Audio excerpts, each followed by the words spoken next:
हमारा जो चैप्टर चल रहा है द्विघात समीकरण है उसकी लास्ट एक्सरसाइज बची है 4.3। तो एक्सरसाइज 4.3 की थ्योरी हम लिखा चुके हैं जिसका पहला क्वेश्चन दिया है।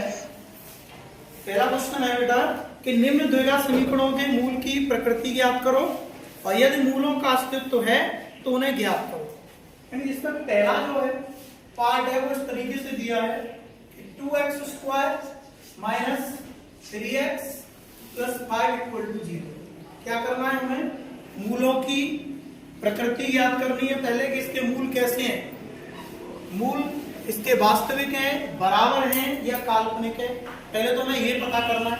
इसके बाद अगर मूल का अस्तित्व है तो हमें वो मूल ज्ञात करना है ना। तो देखिए उसके लिए क्या करेंगे, द्विघात समीकरण ax² plus bx plus c equal to 0 ये द्विघात समीकरण का मानक रूप होता है। से तुलना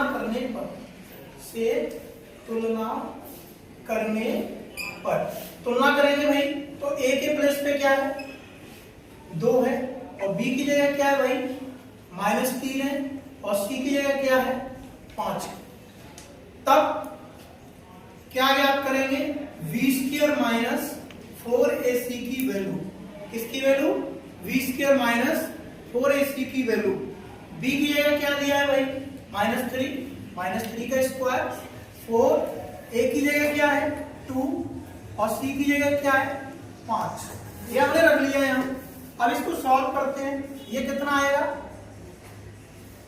भाई 3 का स्क्वायर हो गया 9 और इधर सॉल्व करते हैं 4 दूनी 8 और 8 का जब 5 में मल्टीप्लाई करेंगे कितना आएगा 40 और जब इसको माइनस करते हैं तो कितना आएगा -31। हम देखते हैं कि जो v² की वैल्यू आ रही है वो कैसी आ रही है? नेगेटिव। कैसी आ रही है v² की वैल्यू? ये v² माइनस 4ac का जो मान आ रहा है वो कैसा आ रहा है भाई? नेगेटिव आ रहा है, ऋणात्मक आ रहा है। और ऋणात्मक जब मान आता है तो इसका जो मूल होता है वो काल्पनिक होते हैं। मूल कैसे होते हैं?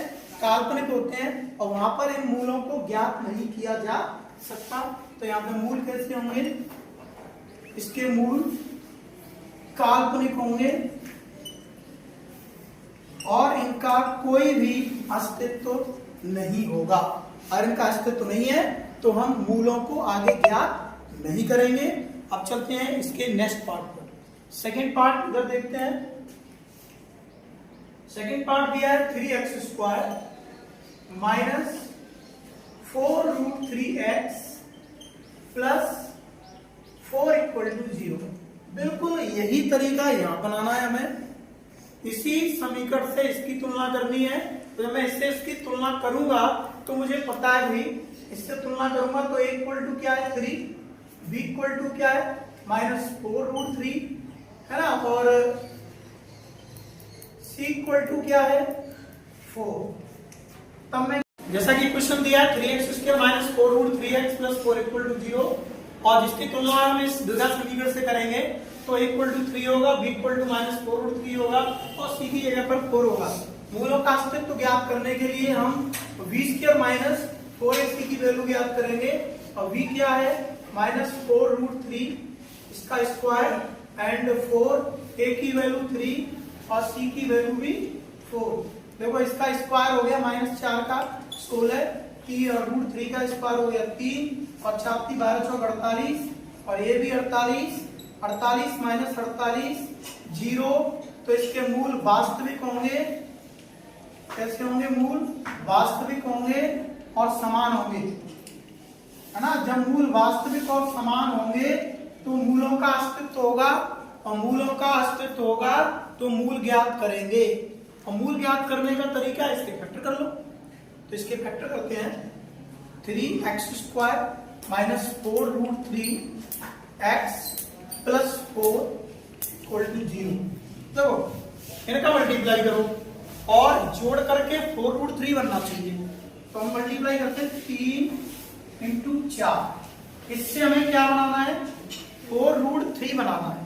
तो 4√3 का मतलब हो गया, इसको लिख दो √3 × √3 और इसको लिख दो 2 × टू रूट 3 और 2 रूट 3, और इसको जोड़ते हैं 2 रूट 3 और 2 रूट 3 को, तो कितना हो जाएगा 4 रूट 3।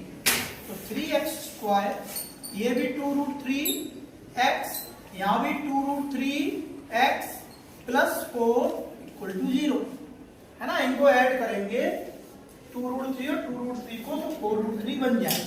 माइनस का है इसलिए माइनस लगा है। जोड़े बनाओ, जोड़े बनाएंगे क्या कॉमन लेंगे, देखो बेटा एक तो x आएगा, इसको रूट 3 का स्क्वायर लिख सकते हैं, ये रूट 3 है तो रूट 3 भी आएगा। रूट 3 यहां से गया 3 में से, तो रूट 3 बचेगा। क्यों? क्योंकि इस 3 को मैं रूट 3 का स्क्वायर लिख सकता हूं। जब यहां पर रूट 3 का स्क्वायर लिखूंगा, एक रूट 3 कॉमन चला गया तो रूट 3 ही बचेगा। रूट 3 और एक बच्चा x, यहां क्या बचेगा भैया, रूट 3 चला गया तो 2। अब इधर आ जाओ, अब यहां से क्या कॉमन आएगा, 2 आएगा, 2 ले लो।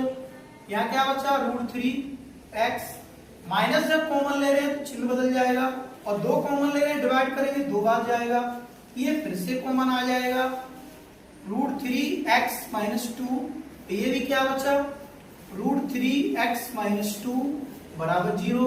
एक बार इसको 0 के बराबर ले लो, root 3x minus 2 equal to 0, root 3x equal to 2, तो x equal to 2 upon root 3। इसी प्रकार इसको ले लो, दूसरे वाले को, पहले हमने ये लिया, अब इसको ले लो, root 3x minus 2 equal to 0, root 3x equal to 2 और x equal to 2 upon root 3। ये हमें पता है कि ये द्विघात समीकरण, तो इसके 2 ही मूल निकलेंगे, और पहले ही पता कर चुके हैं कि मूल कैसे होंगे, समान होंगे।